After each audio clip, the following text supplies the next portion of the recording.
Good Friday morning, folks. Cracker Jack Cat here on this fantastic Friday. You know, I'm just sitting up here well, okay, let me give you a little story first. You see, I used to be in the military, and we were just talking about the physical test and all that, and how my wife saw a video of somebody who had to do push ups because her uncle came back home from, he was on leave, and the girl was wanting, she's in high school and she's wanting to join the military. So for whatever reason, she liked a lot of challenges and they challenged her to do some push-ups, blindfolded. So she was blindfolded, she did push-ups and she did over 100 push-ups. And I can guarantee you that's a pass because if I'm not mistaken, back in the 80s, I think the minimum was like 68. You have to do a minimum of so and so many push-ups within 2 minutes time. And she's going to pass because, first of all, she's a female, and I know that's probably double, triple what she actually needs. And so, yeah, she'll be fine. And that's what he told her. He looked at her when she got up, took the blindfolds off. She went, ah! And he looked at her and said, you'll be fine. So, you know, that being said, we were talking about the military. And I said, I used to have probably the minimum amount because I think that's what I started off with, like 68, 69. I just barely got over the hump at first because I didn't know what a push-up was.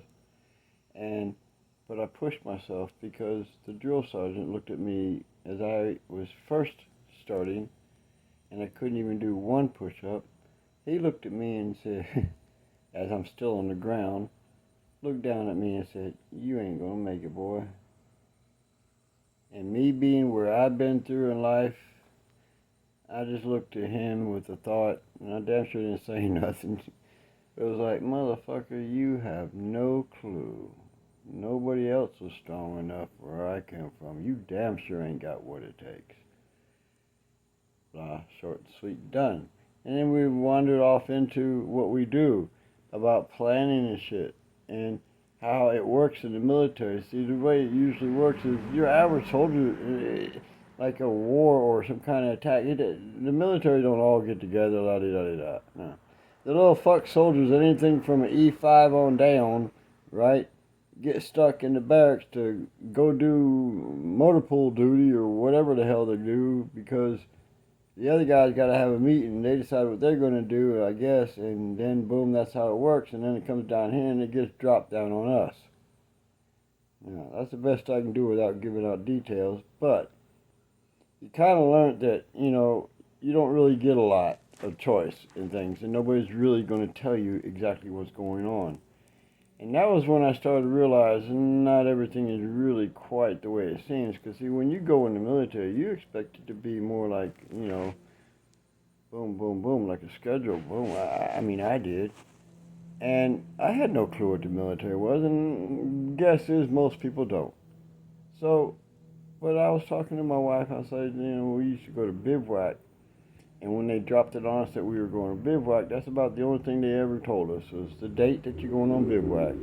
Usually that meant you go in the fields for 2 weeks, and you live out in the fields in tents, or your gun, whatever.